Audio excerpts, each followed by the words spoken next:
Hey guys, Tutorial Tuesday time. What do you want to know about photography, being self-employed, or doing this full-time? Let me know. The first question is simple and complex. It reads, where do you start? What equipment do you recommend? And what teaching resources would you suggest? I'll go into that in the next couple videos. What's the best way to start? Apply hand to camera. That's the best way to start. Now, deeper than that, what the best way to start is by asking yourself the question, what do you want from photography? Do you want to work towards being a full-time professional? Do you want to be a part-time professional? Do you just want to be a hobbyist? Do you just want to learn your camera better? You have to ask yourself honestly and answer honestly what you want from photography. That's the best way to start. The second part of this question is, what equipment do I recommend? And this comes down to two categories really.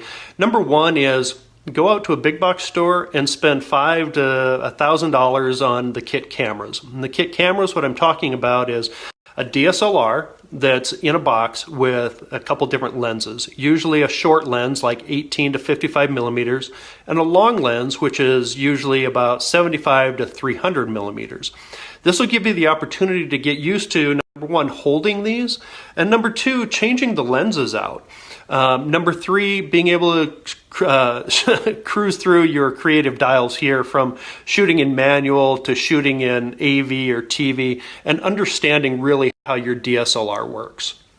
Number two, you can buy used. Go to KEH.com, BNHphotoandvideo.com, or Adorama.com, and you can get into high-end professional level equipment for a relatively low price.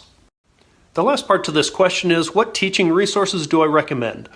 And this is a very, very wide open field. So you have anything from structured education like universities and community colleges to online education, workshops, and then also, don't ever discount the fact that you can go out with your camera and learn every day. You can go out and shoot something different every day, try something new every day. That is the biggest thing that's going to help you the most.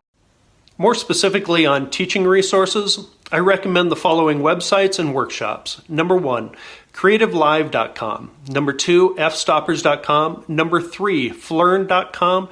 And number four, slrlounge.com.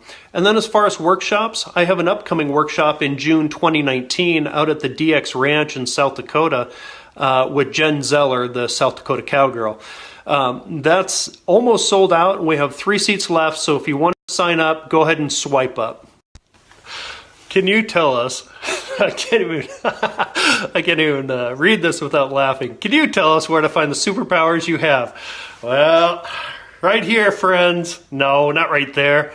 Right in my heart. That's where it comes. I use Adobe Photoshop and Adobe Lightroom, and I get those through the Adobe Creative Cloud subscription. With Photoshop and Lightroom, 100% of my images go into Lightroom, and of those, maybe 25 or 30% go on into Photoshop. For our business, we have one main LLC, and underneath that LLC, we have 2 DBAs, one that my wife works on, and then mine, which is the photography business. If you haven't done that, get down there and register your business. I love this question so much because first and foremost, it's a small business question. And if you're out there and you're collecting money from shoots and you haven't even registered your business, shame on you. Get down there and register your business and be a small business owner. Thanks so much for asking this question. It's a good one, and it really goes to the heart of what we do, and that is building a connection, establishing a relationship with people that we don't know. And I'm going to show you a few examples here to get to the heart of this question. First and foremost, build a relationship. Take 5, 10, 15 minutes and get to know the person that you're shooting. Establish a relationship with them and find out what they like, what they don't like. They have a dog or a cat. Find something in common. For many years, one of my clients has been the Columbus Community Center here in Salt Lake. They put disabled adults to work in the community, and the disabilities range from autism to mental and physical disabilities. Regardless of who I'm photographing, whether that be a model or maybe one of these folks for the Columbus Community Center, it all comes down to being genuine and establishing a rapport, albeit very short. How I do that is by just being honest, by trying to connect with people like this that I don't know them. I'll know them for maybe 30 minutes, but it's being vulnerable and it's being open and creating that connection. This is a tough question. The subjectivity part of it is probably the most challenging, and that part is, what am I worth? The other parts are, what are my cost of goods? What are my cost of services? What's my overall cost of doing business?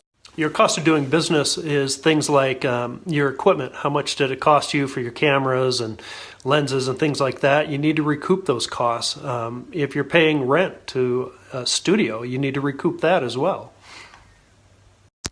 You also have cost of goods that you need to recoup, like you have to pay somebody to do your prints, or you pay for a printer and you print your own, but still you have to buy the paper, you have to buy the ink, or you're going to pay somebody to do that for you.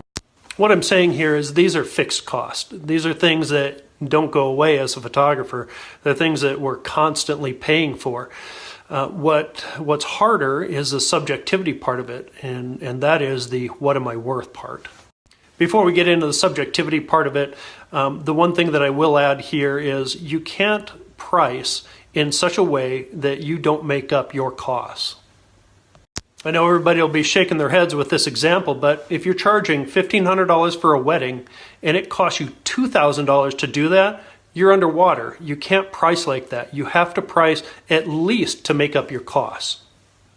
When I think about the subjectivity part of pricing, the what am I worth question, I think about a few things. One is, what's your quality of work? And number two is, what's your overall confidence behind the camera? And number three is, what's your perceived value?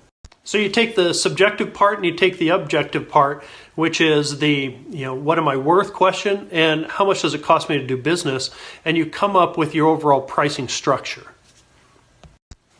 Pricing is a really unique animal because it's different for everybody. There's not generally one standard set of pricing that we can go through, and this doesn't even take into account commercial shoots or anything else.